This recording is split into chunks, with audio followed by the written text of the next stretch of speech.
Welcome to another episode of Junior Achievement of South Florida's Recipe for Success. Just as there are no two recipes that contain the exact same ingredients or measurements, there are no two success stories exactly the same. Recipe for Success features entrepreneurs, visionary leaders, and innovators of all ages who will share the ingredients that make them successful. Here's your host, Lori Salarulo, President and CEO of Junior Achievement of South Florida. Well, hello, everyone, and welcome to this week's episode of Recipe for Success, brought to you by Junior Achievement of South Florida. I'm your host, Lori Salarulo, and I am proud to be the president and CEO of this amazing organization. So our mission is to create future entrepreneurs, teach students about careers and industries, and of course, about personal finance. And so this show is dedicated to featuring leaders and entrepreneurs who our children can learn from, as well as us adults. And so I have learned so much from all of our guests on the show. And so this week will be no different for sure. And so our guest this week is a serial entrepreneur, and his name is Vaughan Dugan, and I am going to introduce him. And I can't even give his affiliation because there are so many that I don't want to just stick to one. Well, hello there. How are you? Hi, Lori. How are you doing today? I am doing great. Thank you. So we had the chance to chat a little bit. First of all, how are you doing through all of this? Family, how are you coping? Everyone's okay. Maintaining a level of sanity. We're doing quite a bit of philanthropic work at the time, keeping our minds occupied. Like a lot of people, this has also been a really good opportunity to spend time with family and get creative and explore more businesses and more ideas. Somebody asked me the last few days are like, so how are you doing? And what are you doing with Junior Achievement? And I go, I guess I'm down to 2 P's, pivot and plan. Yeah. Pivot and plan, because every time we plan, we have to pivot because something changes, right? Yeah. And this whole reentry, right, about when things will reopen and all of that, it changes almost daily. So we're pivoting and planning, and I'm sure you're doing a lot of the same thing. And so I do want to talk a little bit about, you have several businesses. Yes. And so I, as we put it when we spoke, you're addicted to entrepreneurship. I got a problem. For sure. Yes. There are treatment centers for this, I think. If not, maybe we should start one. I think this is a start right here. This is therapy. So this is therapy. Good. I'm glad. But you're in my kitchen. I don't have a couch for you, so we'll have to do it in the kitchen. Yeah. So let's talk first about the Cooler Crate business and Cooler Kits. Talk a little bit about that, how you got started with that, why you got started, and what it's all about.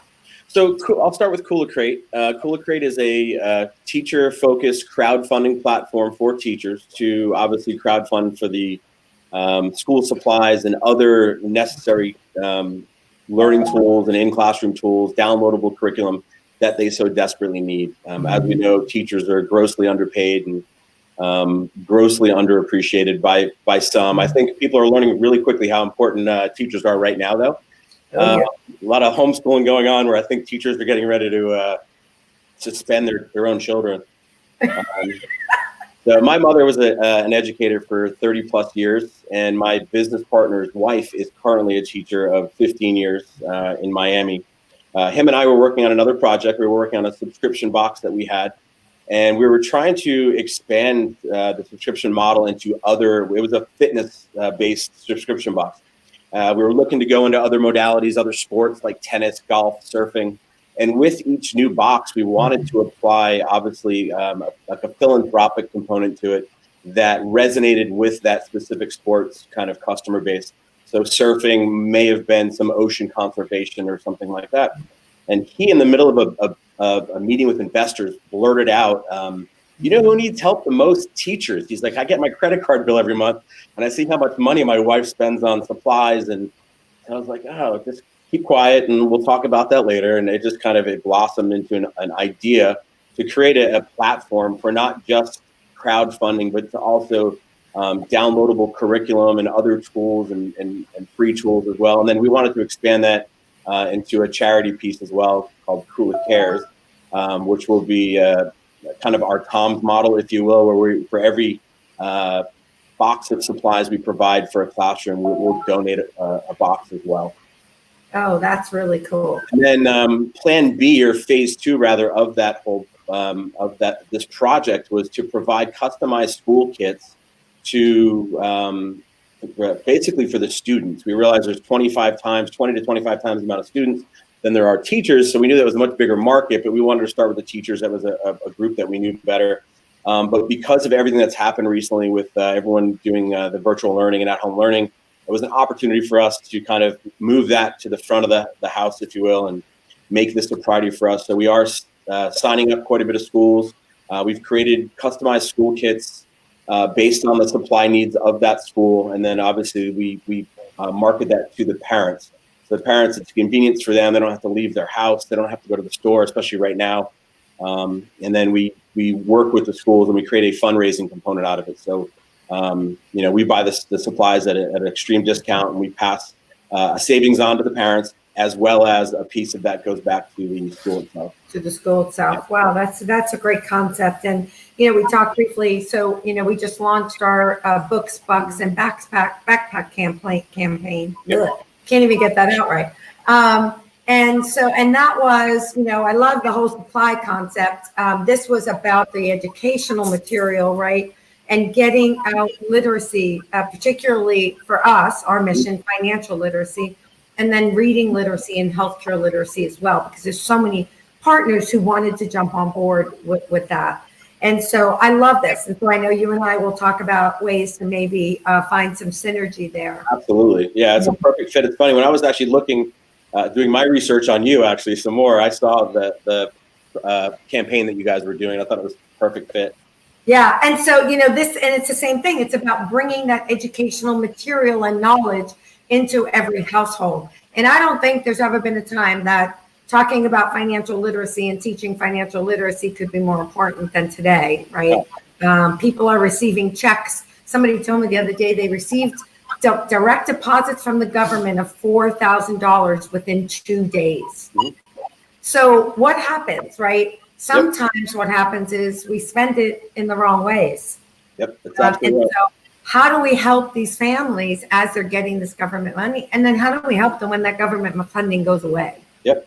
Right. Yeah, you're absolutely right. So we're running into the same problem owning restaurants. We've got some people that are getting a little comfortable with some of the money that they're getting right now in support and relief. And listen, I think it's great that they're getting it. I think everybody needs it right now. I've never seen it in my lifetime. So, it's great. You bring up a great point. Like, it's not going to be here forever. I hope a lot of them don't just go below it. And, I've already seen a few people buying new bikes and new fancy things that are already living well beyond their means to begin with. So I just hope that there's more tools and resources, what you're providing, to do that. And it's funny, I'm working with, talk about serial entrepreneur. I'm working with a mutual friend of ours on a potential virtual boot camp for restaurateurs specifically to help them navigate these waters as well, because some of these restaurants are getting hundreds of thousands of dollars and they've got zero idea how to spend it, the legalities behind it, the loopholes, so it's extremely important. Education is always the key. Yeah, absolutely. Right. Knowledge is power in my opinion. So I love Kula Crate and Kula Cares. Let's talk about the restaurants. You are Kapow Noodle up there in Palm Beach County. Hopefully, eventually, when this is all over, you'll bring it down to Broward, because I love the concept and the food. And so talk a little bit about the restaurant business, how it's being affected, and then what you did to go back to my P word, right? What you did to pivot during this, because I think it's amazing. Yeah, so Kapow Noodle Bar, we have 2 locations, Meisner Park and Clematis Street in West Palm Beach. We are part of the Subculture Restaurant Group, which has 17 locations from Jupiter all the way to Miami Beach. We laid off over 650 employees when this all came to a head. We have a kind of a mix of everything from a couple of nightclubs to some cafes and coffee places to new American restaurants in Delray Beach, Asian concepts. Dubliner Irish Pub is also ours in Meisner Park. So, a lot of really familiar places. So when we had to shut all of those down, at 5 p.m. on St. Patrick's Day, that was kind of when it all took place. we realized that something really drastic had to take place because something bad was about to happen. A lot of us still haven't seen kind of the tail end of this. My son wanted to point out to me that it was his birthday today. So happy birthday. Vaughn says happy birthday. Sorry about that interruption. No, that's awesome. Happy birthday. I wish it was my birthday today. We realized that our industry would get hit really bad. A lot of these are younger folks that are living paycheck to paycheck. They're in college. They've got a lot of other things that they're kind of already stretched. The other thing we noticed too is that a lot of people in the industry date and marry people from the industry as well. A lot of them go on to other careers, so that you have like full households that have been affected by this, where both incomes are gone right away. So my partner Rodney, I can't take any credit for this, immediately jumped to action, realized that we had to kind of pivot, to your point. So we created a nonprofit called hospitalityhelpinghands.org, and we set up one of our restaurants, and we converted immediately to serve nourishing meals 7 days a week to out-of-work hospitality workers. Obviously, as it's all trickled down into other industries, we've opened up 5 of our locations to serve up to 2,000 meals per location a day. So we're up to over 10,000 meals a day out of 5 locations, no questions asked.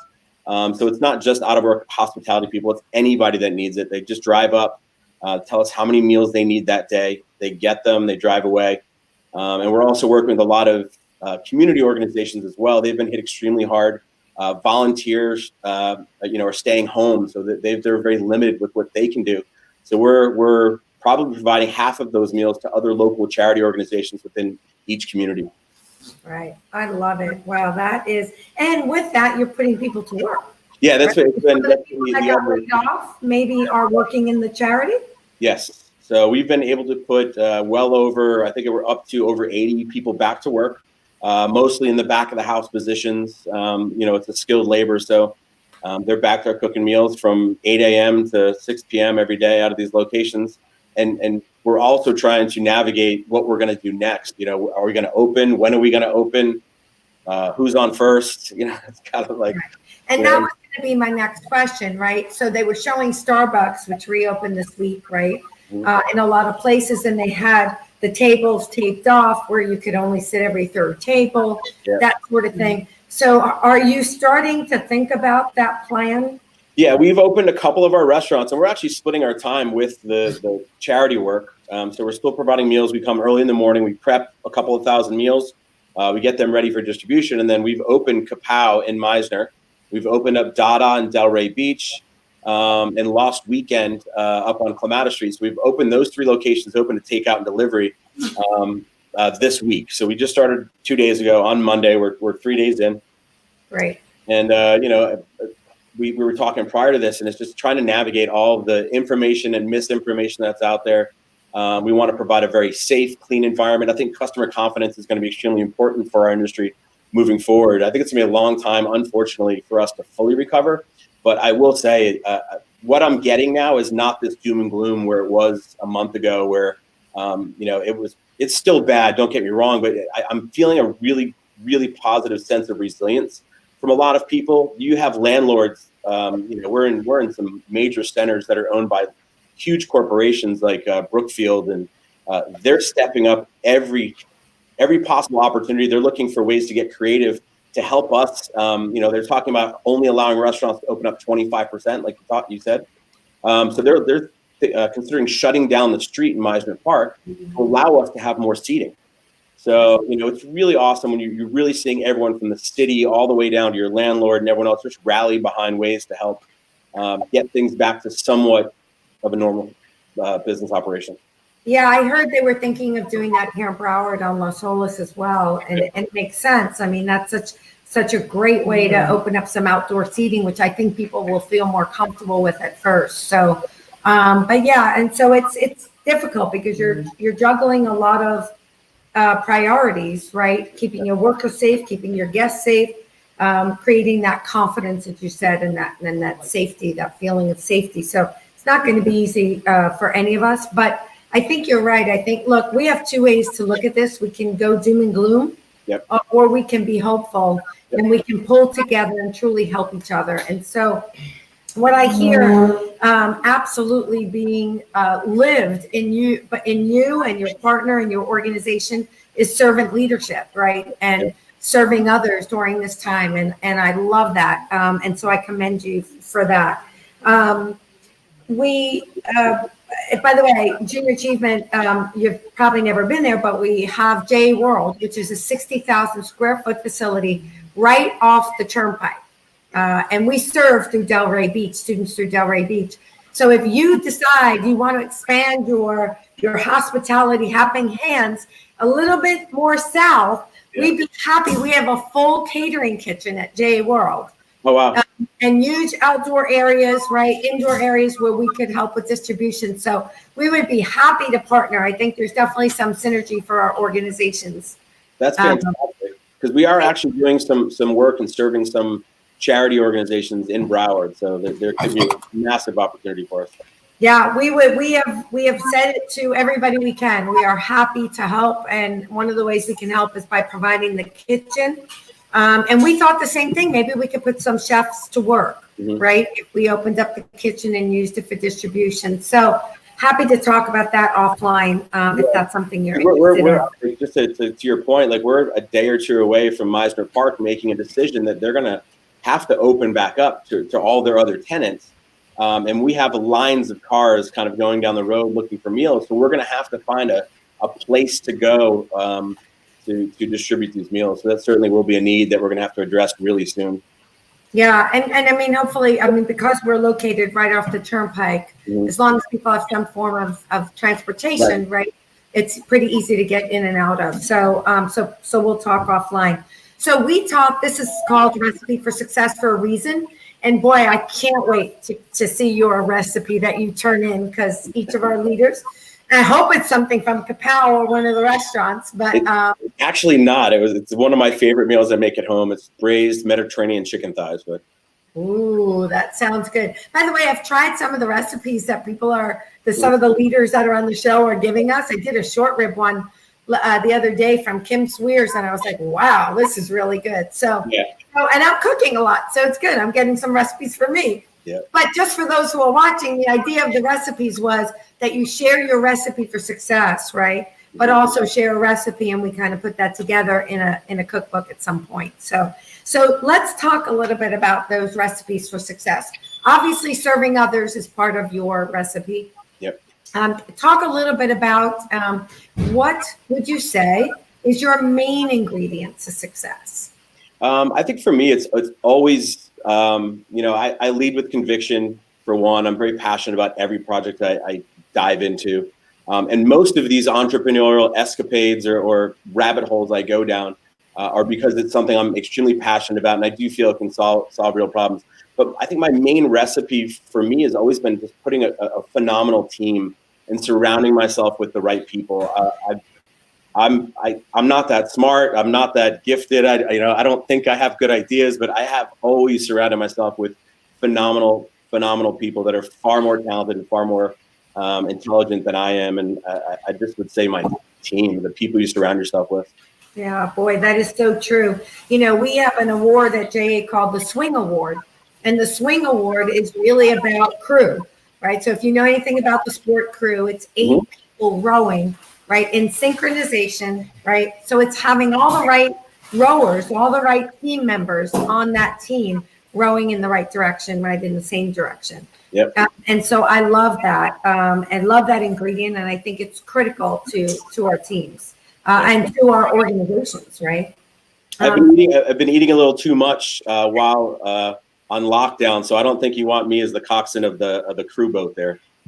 Yeah, I'm a little too big for the Well, I lost it, so you must have gained it. Yeah, but we will definitely touch base offline. Well, you are one motivational, inspirational guy. Thank you. And your team, the things that you're doing. I love how you have just, said we're going to create something different, something helpful, and do what we do best and bring it to the community and put people to work at the same time, which is our core mission as well.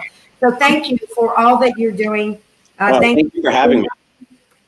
We're going to talk more offline, I know for sure. But this was great. And I really enjoyed getting to know you. So You too. So thank you. And Thank so you. Patrick's about to bite into an Italian sub. Oh, that sounds good. Good birthday, buddy. I want to come visit the restaurant. So as soon as they open, let me know and we will get the word out there. You know, we do a big event called Uncorked. And every year, it's in January, the end of January, we feature restaurants. We're all out there. So hopefully we'll find other ways to get the word out there and get Kapow up here in Broward. So well, I'm optimistic, and that will take place. That event will happen. Me too. So thank you, Vaughan. You stay healthy, stay safe, and I'll talk to you offline. And thanks for being with me today. And happy birthday, buddy. Happy birthday, Patrick. And thanks, everyone, for watching another episode of Recipe for Success. If you are interested in Cool Crate or in Hospitality Helping Hands, right, go online, or in the Books, Bucks, and Backpacks campaign, please check them all out on JA's website and on Hospitality Helping Hands website. Bye, everybody, and stay healthy and stay safe. Take care.